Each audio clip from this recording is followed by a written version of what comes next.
video is part 4 in my current series, which looks at a panel interview of Doug Bishop on Zav Girl's channel. The reason I'm focusing so much on this particular panel interview is that it is one of the earlier interviews, and Doug was quite free in what he was willing to discuss. So let's jump in.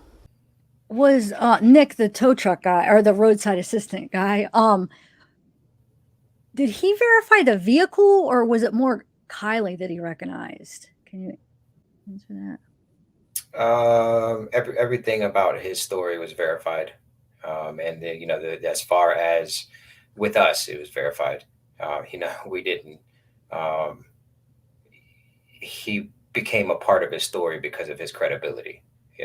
Anyone who dismisses him as not being credible is wrong. 100%. You got to think that we wouldn't have went there if it wasn't. And 90% of what we talked about obviously hasn't been shown and won't be shown unless there are certain developments in this case. I've noticed that throughout the discussion, when it comes to roadside Nick, he is very good at not giving direct answers to what he's been asked. So while Zav Girl asked him if Nick had identified the vehicle or Kylie, he didn't say specifically either or both, but he did say everything has been verified with us. So I wonder what exactly he meant by that. But he seemed very adamant that Nick was credible. And I will say, I've said this on previous videos, as much as we love to hate Jared Lysek, and as much as we know that he does like to, he is a bit of a clout seeker, in that he does like to get the views on his videos, but as someone who has watched this channel quite a lot up until the point when Sam and Dan left the channel, so I watched this channel a lot in the early days, and I can assure you that while they do like to get attention on the channel, they don't lie. They don't add to the story. They go with the real story. They just like their money shots and like to be able to sell their story as best as possible. Now, I find it interesting here. Now, this is before they've released the supposedly full Nick interview. And Doug is saying that 90% of what was discussed with Nick has not been released. Now, my thoughts are that once you add in the additional bits to the Nick interview, that's not 90%. So I'm thinking that while they have said that that was the full Nick interview, that there is actually a lot more information that hasn't been given to us. A lot that has been held back still when it comes to what was said by Roadside Nick. I'd like to know what other people think about this. That's just my thoughts. That's what I'm speculating on. And I could be wrong, but to me, him saying 90% of what was said hasn't been shown. When we look at the initial clip compared to the supposed full clip of Roadside Nick, I don't think that the newer video added that 90%. But he's definitely credible and awesome young man, and he's just became part of what it is that we do. We don't enhance anything, we don't fake anything, and we're not out to create drama. This is just how it unfolded organically for us. And that's just the way it happens on all our cases. We come into cases a lot of times and they haven't been worked on in 20 years. And we come to town in one day and uncover evidence or clues, X factors that have never been uncovered. It's really weird how all that unfolds there. But back to how, who he identified and all of that, it's he did. He knew what he was talking about, and in those identifications, we were confident in what he was saying. Put it like that. So I agree with the things he's saying here. I've never seen Adventures with Purpose do anything fake on their channel. I have, however, seen them exploit families, where they show emotional reactions that perhaps should have been left private. But that's a long way away from coming up with fake content. And in terms of him saying about Nick that he is confident in what Nick was saying, I believe what he means here is that he is not necessarily saying that he believes that it was Kylie and Jagger, for example, but that he is confident that Nick is on the level and Nick is telling them what he believes in his head to be the reality. That is that he did do a call out to a silver Honda CRV and that there was a young man and a blonde girl that were there when he attended the vehicle. Let's listen to what else Doug has to say, because he does go further into this, and I agree with the things that he's about to say. Okay. When you say identifications, and it appeared to be your understanding that it was Kylie? Yes. Okay. Now, So we now, if there's room for error, there's definitely could be, because I mean, she's, I'm not trying to draw any unnecessary heat on anybody else, but I mean, she's not the only blonde girl in California. So, I mean, could it very well have been somebody else? Yeah. Let's be realistic here. If you saw a missing poster a week after you had seen a blonde girl with a silver CRV, could you honestly look at these three faces and be certain of the exact person that you saw? And when we look at some of the other people around Sammy, some of her friends and other teenagers around the case, there's other people who could also have been misidentified. So, in him saying that Nick believes that he saw Kylie, I'm going to say that it's not something that we really should take as gospel at all, and that I think there is a very, very high chance of him being mistaken. Yeah. And then, you have him describing very, very mysterious behavior. That's weird. That's really weird. And, you guys, as the public, I'm speaking, have put it out there better than we have. Like, why were they standing on each side of the vehicle? How come they couldn't stand together? And there's explaining this weirdness. Was it her? Could it have been somebody else? And were they trying to stop somebody from going to the back of the vehicle? That's what we're all thinking, or a lot of us Yeah. are thinking. Yeah, and that's a possibility. I mean, I'm not saying this to just take everybody that further down a rabbit hole. I myself don't know. Like, what was that? I mean, how else do you explain two people that won't stand on the same side of the car with each other? And if he went to one side, the other would go to the other, and so forth.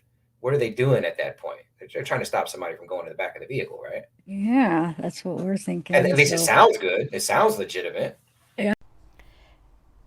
Doug has voiced what we've all speculated. First of all, it was mysterious behaviour. These two people being consistently either side of the car. And I think it really is the most logical explanation to say that they did want to prevent Nick from going to the back of the vehicle.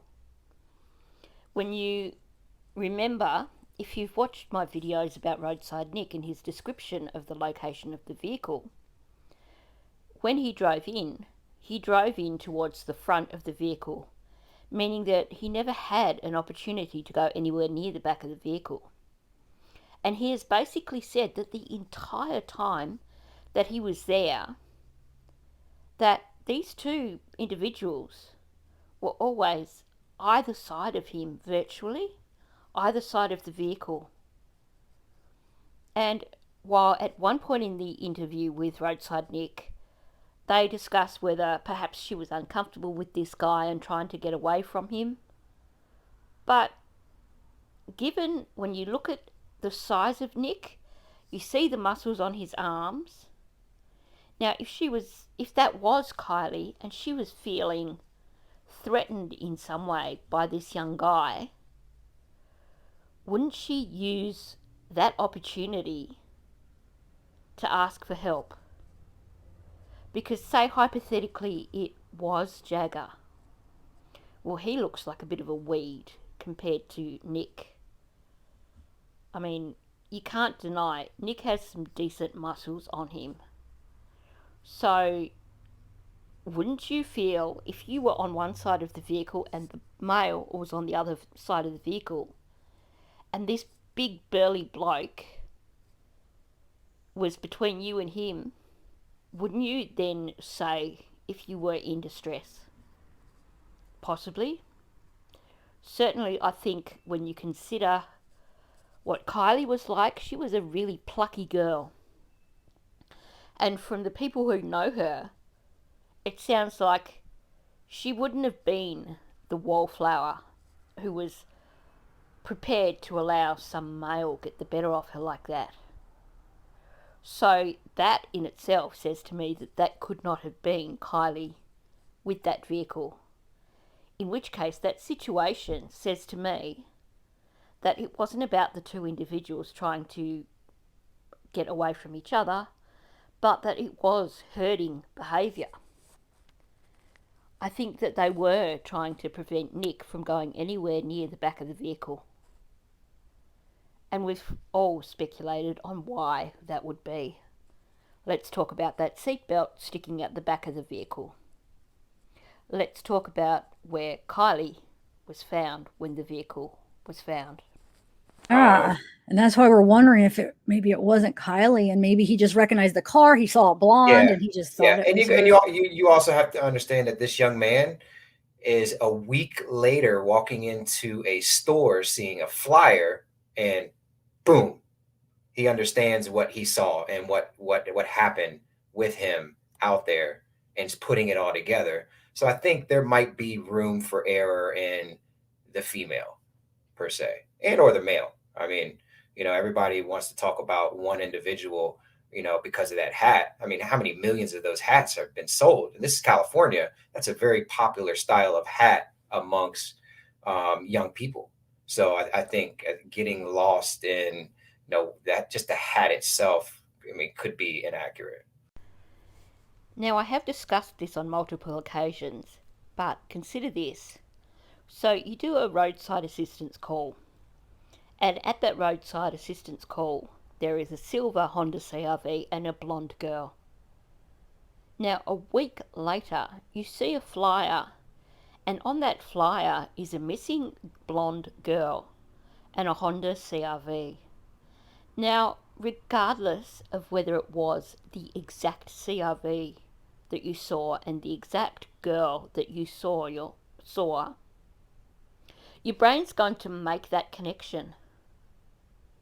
Unless you have a photographic memory, you're not going to be 100% certain that you did see that girl and that car. But your brain, because of the way it works, your brain's going to tell you that you did see that exact girl and that car, because that is the combination you saw. So your brain's going to make that connection and say, well, I saw that combination of girl and car last week. So, and they're looking for that combination of girl and car, so it must be the same girl and car. So Nick saying that he believes it was Kylie, or that he was certain that it was Kylie, I think you have to bear that in mind. A week is a long time, and I know people are saying, well, it was such an unusual encounter that he must have remembered the face. But I disagree with that. He would have remembered some details. He probably would have remembered a general notion of the blonde girl that he saw. But especially because in his description, he says the girl was wearing a blue cap. That's also going to obscure some of the facial details. So, in my opinion, his belief that he saw Kylie is probably stronger because in his mind, the flyer confirms that it was that girl and that car. Hopefully that makes sense with what I'm saying there. And then he also mentions that there are millions of that cap that were made and sold, and that it was a popular cap, and we know that. Now, we know that later on in the full interview that Doug shows Nick an image, and Nick says, yeah, that's the guy, and we're supposed to believe that's a positive identification. And yet there are things that Nick describes when he's describing the guy before he sees the photo that don't fit with the description of Jagger. So I think straight out that shows the power of suggestion. He wasn't given a lineup of images and asked, which of these guys do you think it was? He was shown one image and asked, do you think this was him? That's a leading question. Something that, like I've said in other videos, no investigator would do that because they know that there is a greatly increased chance of misidentification. So same again with him positively identifying Kylie. Those 3 images I showed you before, what if he hadn't really seen the flyer, but he'd heard about a blonde girl being missing with a Honda CRV, and instead of seeing a flyer, he was shown those 3 images? Could he identify the girl that he saw simply from those 3 images? But I mean, he's obviously, well, not obviously, but he's probably seen that interview with the person we're all thinking that it could be. Has he, like, in private, has he said anything on who he thinks the guy is to you guys? Or I can't answer that right now. Okay. I can't. Just between friends. Yeah, just between friends. You know, if there are certain, like I said, if there's certain developments in this case, well, we have a whole nother episode that will come out, and that just goes to show, man, we're not out to create unnecessary drama, because if we were, that episode would already be out.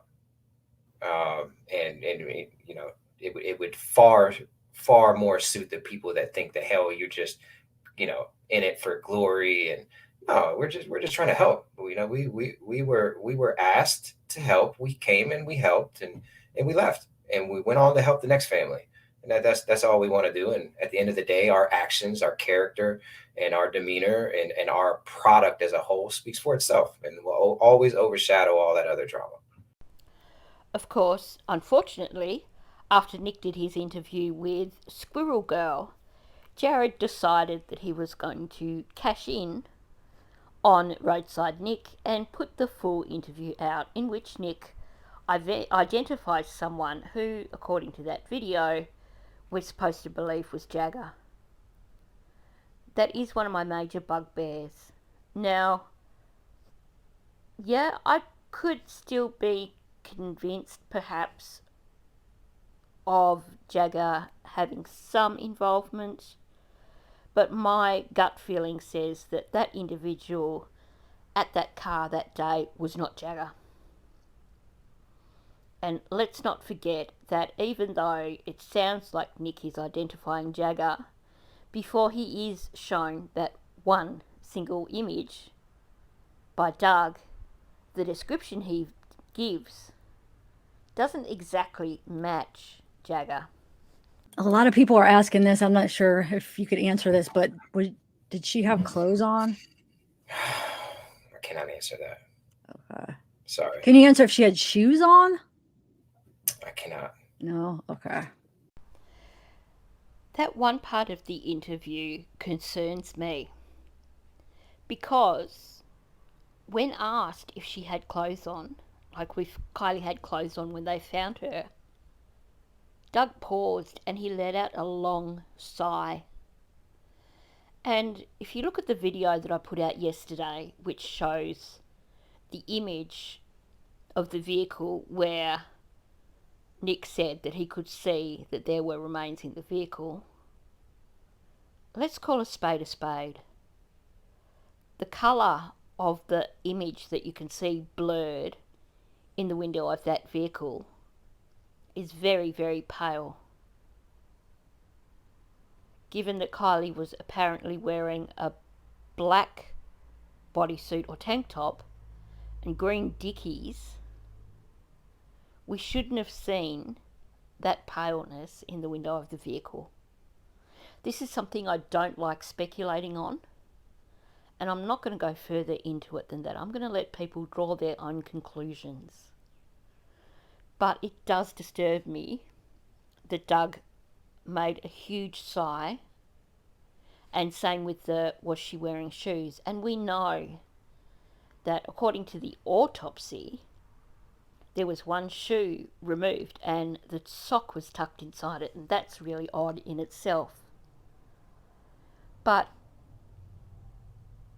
I keep going back to the question here of if she was fully clothed, why the long sigh, and why did he say that he couldn't answer that? Because it would have put a lot of speculation to bed to say that she was fully clothed. And to me, that's not something that would have compromised the investigation in any way.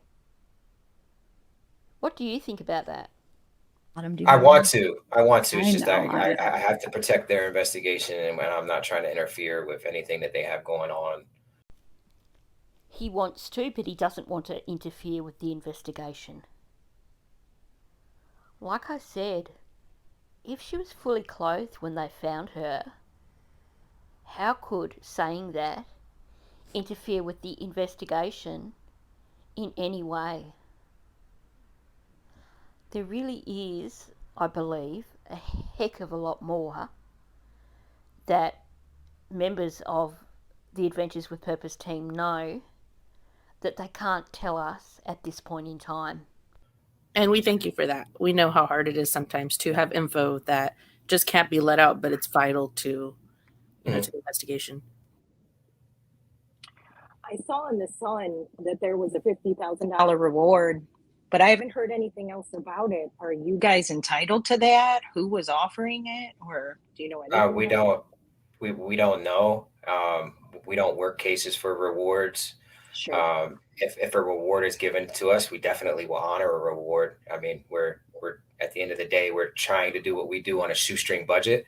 So those things greatly benefit our cause and in helping other families, but we don't seek them. We don't we don't pick cases because of that, or because they're fresh, or because they're headlines. So we haven't even discussed that. And like I said, if there's a reward that is out there and it's given to us, we'll honor it, definitely. And I'm going to call a spade here. I thought it was a really low blow what happened with the reward.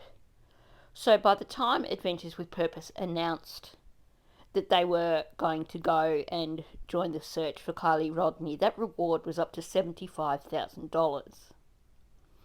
Now, when the reward was first created, it was specifically created to help increase the reward. The GoFundMe, sorry, was specifically created to help increase the reward for finding Kylie Rodney. There was no mention, when the GoFundMe was first created, of any of that money going to the family. And I have video evidence of that, which shows it quite clearly. And then, the day after Adventures with Purpose announced that they were joining the search, that reward was then changed to be, not the reward, sorry, the GoFundMe was then changed to being money for the family. Now, either way, on the flyers, there was a reward offered. So, even though legally what happened with the GoFundMe was totally dodgy, that reward still should have been honoured. So there was a lot of dodginess going on there, and I have to say that is one thing that I find extremely disappointing. You know, presumably the money went to Lindsay. So I'm not going to say that I criticise Daniel and David for going and taking Ryan to court when the family kept the money from the GoFundMe, because as far as we know, that money went to Lindsay. But even still, that money should have been put towards a reward, which should have been given to Adventures with Purpose. Full stop, end of story. I am going to give a shout out to Ryan for his utter generosity, because he did come through with his Hellcat and with $100,000 on top of that for Adventures with Purpose, for their role in finding Kylie Rodney. That was so selfless and generous, and we need to remember that. No matter what people may say about some of the silly ideas that Ryan put out at one point, he has a good heart. He has a big heart. He's a good guy. So Lisa Nia asks, can you please have Doug explain who called for the car assistance?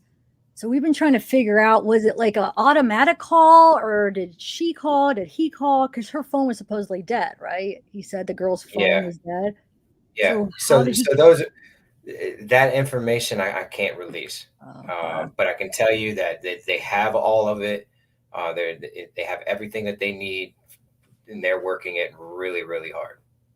These a lot. You know, you got to understand too. A lot of these developments and these high profile investigations sometimes happen very slow because of how high profile they are. You know, a lack of information sometimes to the public can be a good thing. Like they're. I have full faith that they're all over it, 100%. So he's saying here that he has full faith that they're all over the whole roadside Nick thing, 100%. He's saying that, according to him, that investigators know where the phone call for assistance came from, but that he can't release that info, or they can't release that info. Now, that is in contradiction to other interviews where we know that initially it was said that at the time that they did the interview with Roadside Nick, while they were there with Roadside Nick, they contacted one of the detectives who was one of their contacts, and they said that they knew nothing about this particular roadside call out. So were they given additional information later on from that same detective, or from another detective, saying that they did have that video and they did know where the phone call came from? Or is Doug perhaps speaking out of turn here? He's already said earlier on that they're not in it for trying to create content. So, to me, and based on everything else that he has said in other interviews, to me, I can't see why he wouldn't simply say, well, we don't know any of that. We don't know what investigators know with relation to Roadside Nick. So perhaps there is some hope there, and perhaps investigators do actually have that particular video, everything they need from Roadside Nick, which would also add credibility to the whole encounter. It certainly raises questions for me. If you had to choose between which day you think he saw her, do you think it was Friday or Saturday?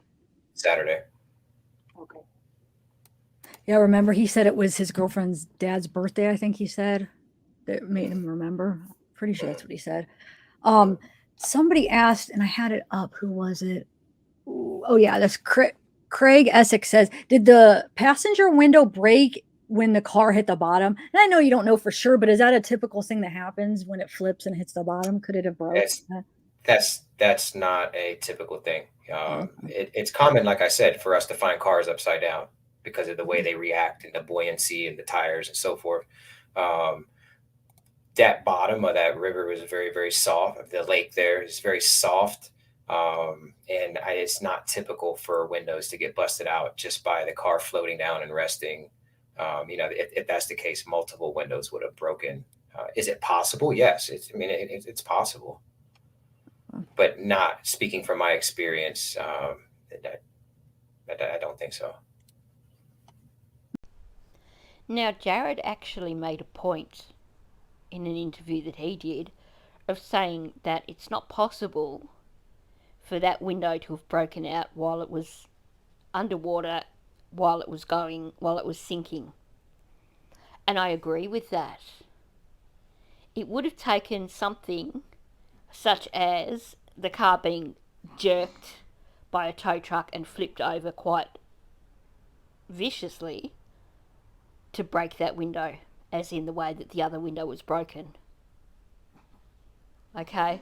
In terms of a car going into a reservoir and then sinking and flipping and settling, there's not enough pressure there to break a window.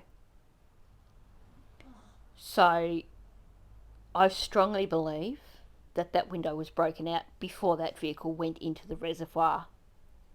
And Doug points out that the bottom was a soft, muddy bottom.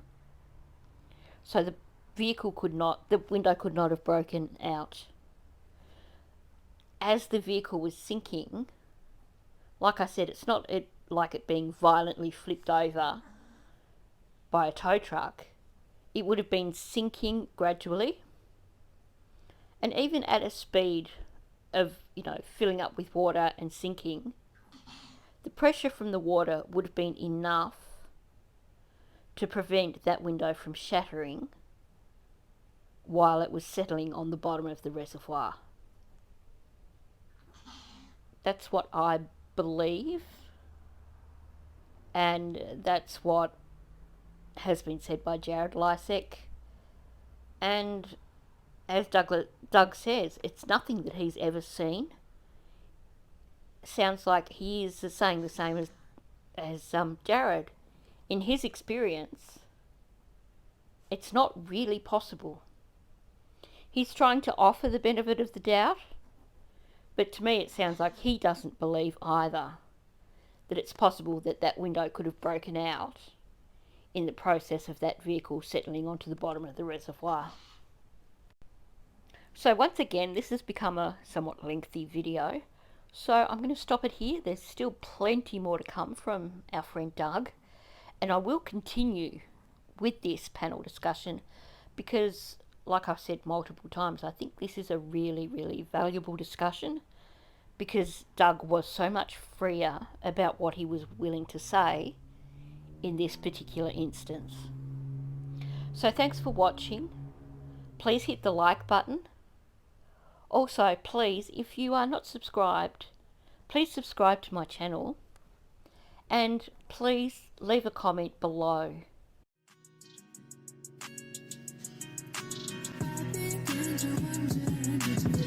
Give a fuck about